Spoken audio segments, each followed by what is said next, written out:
Hello बच्चों, rocket propulsion से आज कुछ एग्जाम्पल क्वेश्चन हम करेंगे। हमारा फर्स्ट एग्जाम्पल है example 25। Fuel is consumed at rate of 100 kg per second in a rocket. The exhaust gas are ejected at speed of 4.5 into 10⁴ meter per second. What is the thrust experienced by the rocket? अब इस question में देख सकते हैं कि बहुत ही direct question है ये। जैसे कि इसमें लिखा हुआ है कि fuel is consumed at the rate of 100 kg पर सेकेंड। तो यहाँ पे जो है 100 kg पर सेकेंड है, तो यहाँ पे dm/dt, ये dm/dt यहाँ पे दिया हुआ है 100 kg पर सेकेंड। अब यहाँ पे the exhaust gas are ejected speed of 4.5 into 10⁴ metre per second. अब एग्जॉस्ट गैस का स्पीड दिया हुआ है 4.5 इंटू 10⁴ मीटर पर सेकेंड। तो यू जो है एग्जॉस्ट गैस है, उसका स्पीड यहाँ पे लिखा हुआ है। अब यहाँ पे फाइंड करना है what is the thrust experience by the rocket. तो यहाँ पे डायरेक्ट क्वेश्चन है कि कितना थ्रस्ट वो रॉकेट एक्सपीरियंस करेगा। तो यहाँ पे F equals to thrust equal to u dm/dt, क्योंकि हमने पहले पढ़ा हुआ है कि जो रॉकेट प्रोपल्सन में कि resultant force on the rocket that is the thrust. Resultant force rocket पे जो लगता है उसको बोलते हैं थ्रस्ट, और वो होता है F equal to up thrust on the rocket, weight of the rocket equal to u dm/dt minus mg। पर यहाँ पे अगर हम इस mg को, अगर ग्रेविटेशन को इग्नोर करके अगर हम काम करते हैं तो यहाँ पे आ जाता है यू dm/dt। तो कई बार यहाँ पे mg को इग्नोर करना होता है, तो वैसे ही वही केस यहाँ पे इस क्वेश्चन में है, जिसमें कि mg को इग्नोर किया गया है और डायरेक्ट यहाँ पे थ्रस्ट यहाँ पे फाइंड किया गया है F equal to u dm/dt। तो जब हम यहाँ पे वैल्यूज़ रखेंगे और कैलकुलेट करने के बाद यहाँ पे थ्रस्ट आ जाता है 4.5 इंटू 10⁶ न्यूटन। तो इस तरह से बहुत ही आसानी से इस क्वेश्चन को हम फार्मूला पे सेट करके और कर सकते हैं। दूसरा क्वेश्चन है एग्जाम्पल 26।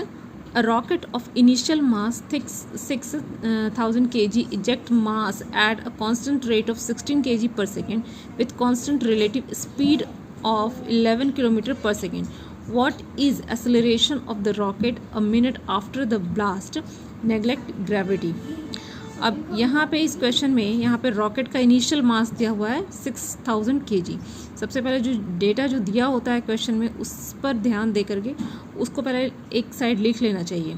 तो यहाँ पे रॉकेट का इनिशियल मास दिया हुआ है 6000 kg, eject a mass at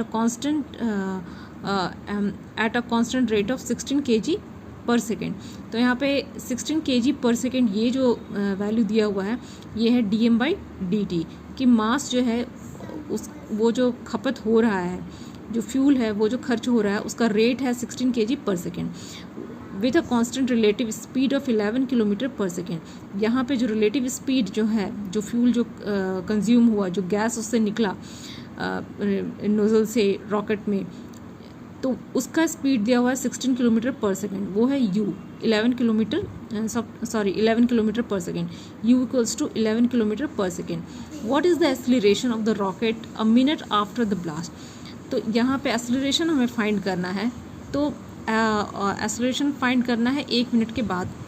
तो यहाँ पे इस क्वेश्चन में हमारे पास में मास है 6000 kg, u है 11 किलोमीटर पर सेकेंड, जिसको कि लिखा हुआ है 11,000 मीटर पर सेकेंड में इसको कन्वर्ट किया हुआ है।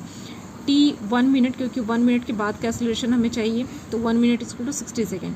यहाँ पे dm/dt जो है वो 16 kg पर सेकेंड है।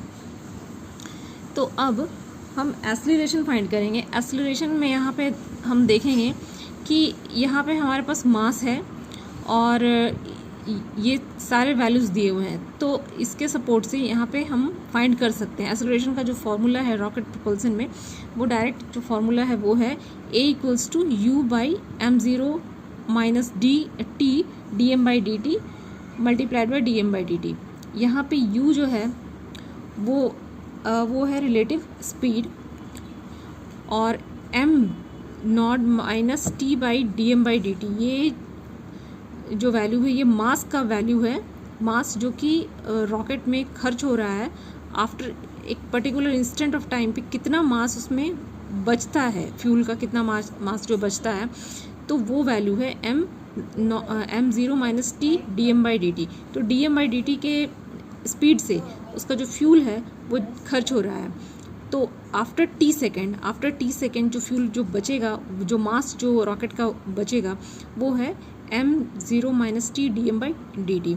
तो यहाँ पे हम इसका जब वैल्यू जब हम रख देंगे सारा कुछ, जैसे u है, u दिया हुआ है क्वेश्चन में ही है, dm/dt हमारे पास है, m0 जो इनिशियल मास है वो दिया हुआ है, तो t 1 मिनट 60 सेकेंड वो ले लेना है, और dm/dt वो वैल्यू है।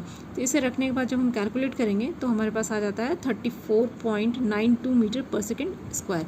तो एक्सेलरेशन हमारा इतना निकल के आ जाता है। ये डायरेक्ट फार्मूला पे इससे क्वेश्चन को सॉल्व किया गया है। तो आई थिंक ये क्लियर होगा आपको। अभी के लिए इतना ही, मिलते हैं नेक्स्ट वीडियो में नेक्स्ट क्वेश्चन के साथ में। Thank you.